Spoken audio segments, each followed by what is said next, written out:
I'm Anna French, a nomadic digital storyteller who has been traveling around the US and Canada in my converted camper van Casper for over 3 years now, and I've lived in it full-time for a year.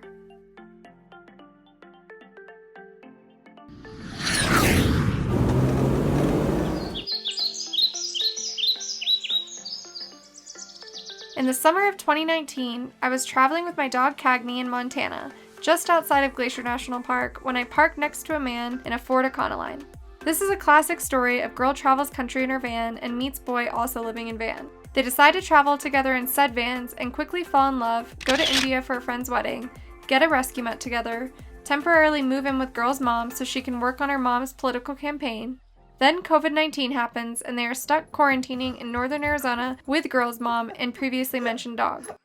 So they decide if they can endure all this chaos and dating under these conditions, why not do something even crazier? So begins the next chapter of their relationship. I'm getting ahead of myself though. This is the story of how we met and fell in love while caravanning across the United States with a quick detour in India. So back to the summer of 2019, I had finished remodeling my van and used it to resupply my mom while she thru-hiked the 800-mile Arizona Trail. Then I hiked from rim to rim of the Grand Canyon with my mom in the sweltering heat of an Arizona summer. Meanwhile, Ryan was in upstate New York building out his own van named Topanga. I've been running for so long, I'm clear about the path I was on. I was breathless, my heart restless. Every turn felt like it was wrong, but I kept going to show I was strong. Pushing to my own song, but you came, you made me see the weight I put on me was too much, too tough to heal.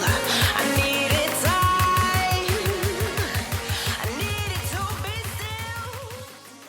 still. After finishing the Grand Canyon rim-to-rim hike with my mom, I set off in Casper the van with Cagney in a very vague plan to head northeast. I began by making my way through Colorado. I met up with some friends to do some hiking in the San Juan wilderness.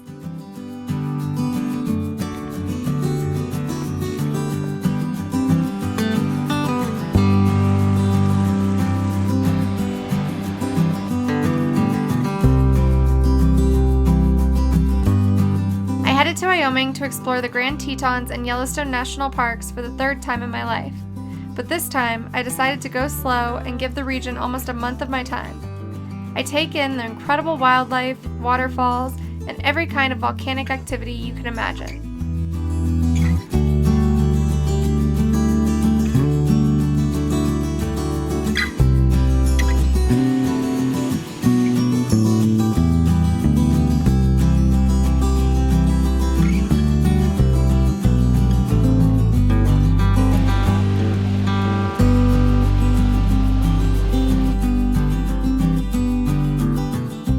Eventually, I decide to head to Montana to volunteer on a small farm that I found through the Worldwide Opportunities on Organic Farms, otherwise known as WWOOF.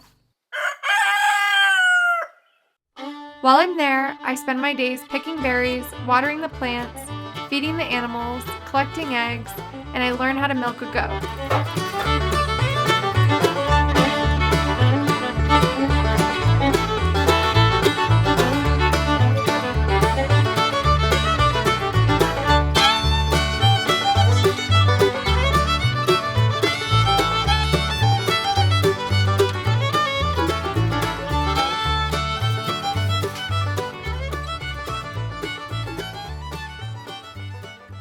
Relaxed and inspired, Cagney and I head to a camp spot on a remote lake. One day, I decide to take a quick dip in the lake, and Cagney comes in after me. I realize he is swimming out to the middle of the lake, and I start swimming after him. When I finally catch up, his head is underwater, and I frantically swim us back to shore. By the time we get to land, he isn't breathing. After a minute or so of giving him CPR, he starts breathing again, and I drive us to the closest animal hospital, an hour and a half away. After 4 days in an oxygen chamber, he starts to breathe normally and slowly begins eating and walking again. We stayed near the animal hospital for a few more days just in case, and then we headed north.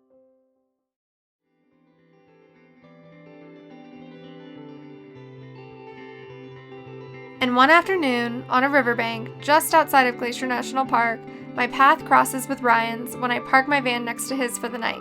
We spend that first night swapping stories until 4 a.m., then a few days camping with some other van lifers and relishing in the epic views.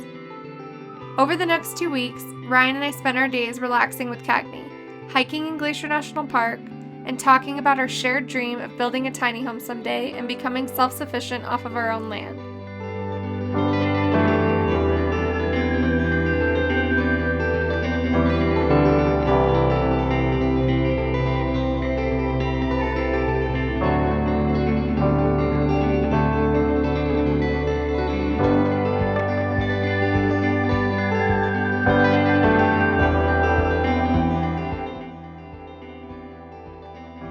But Ryan had plans to head west, and I already made plans to visit my cousin in the east. So we parted ways and plan to meet up again soon. So I start making my way to Maine, with stops in Minneapolis to visit my friend Megan, and Toronto to visit my friend Minya. And after a week of driving, I make it to Maine to see my cousin. While I'm there, Cagney starts acting very strange. So I take him to the vet, and they say it's a brain tumor, and the most humane thing to do is to put him down. I spend 2 days watching Cagney's ability to eat, drink, and walk quickly deteriorate.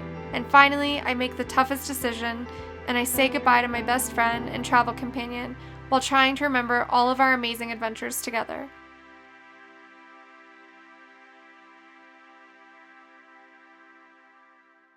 I call Ryan to share the news, and he quickly changes his plans and drives across the country to meet me in upstate New York, where he is from. By that point, I was struggling to be inside the van with constant reminders of Cagney's absence. So Ryan and I agree to meet up in the Adirondacks, and we spend a few days backpacking while I try to grieve. We decide to head back to Maine to visit Acadia National Park, and we leave his van at his family's place to save on gas. We squeeze in some rock climbing, something we both used to do and missed. Things go really well, so we pick his van back up and caravan down to Georgia to spend some time with my best friend and celebrate her son's first birthday. Then we head to Louisiana to visit some of my family and attend a van gathering in New Orleans. While we stand aside and look.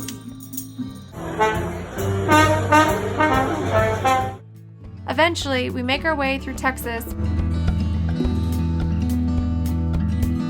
where we hike around Big Bend National Park. Then we head to New Mexico and visit the White Sand Dunes Park. Somewhere around this point, I decide to invite Ryan to India with me for my friend Shrudi's wedding in a few months. In the meantime, our love evolved while navigating dirt roads, and our stories seamlessly overlapped into a new, conjoined chapter. In the wake of the loss of Cagney and meeting Ryan, I let go of strict timelines and allowed myself to flow freely through opportunities that arose.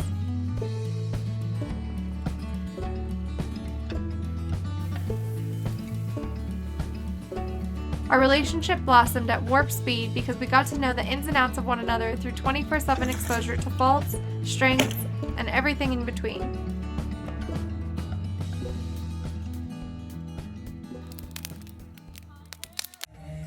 In December, we make our way to India, attend a traditional 3-day Indian wedding, and dance a lot. Then we backpack around the Golden Triangle, checking off the Taj Mahal, and we visit some epic forts.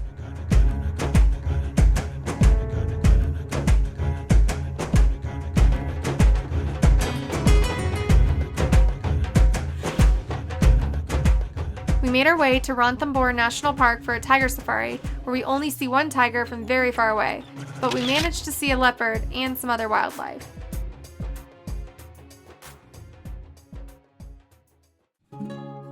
We head back to the States and base ourselves in northern Arizona at my mom's cabin, so I can work on her 2020 campaign for Arizona State Senate. Then we decide to adopt a 2-month-old mixed breed puppy from the Humane Society.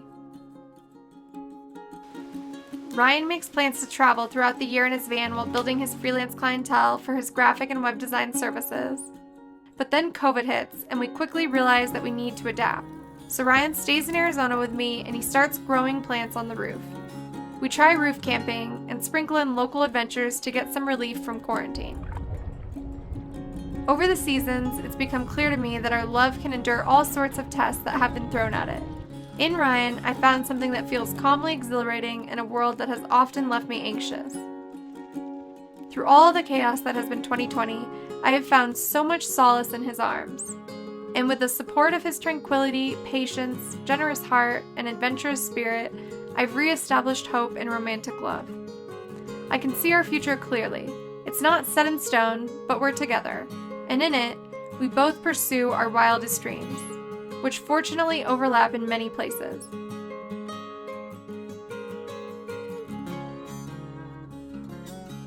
While on our camping trips, we start looking at land to buy that we found on Zillow so we can have a home base somewhere. Ryan sells his van. I sold my van. And buys a used truck. And that's when our relationship gets even more serious. If you want to know what happens next, click that subscribe button.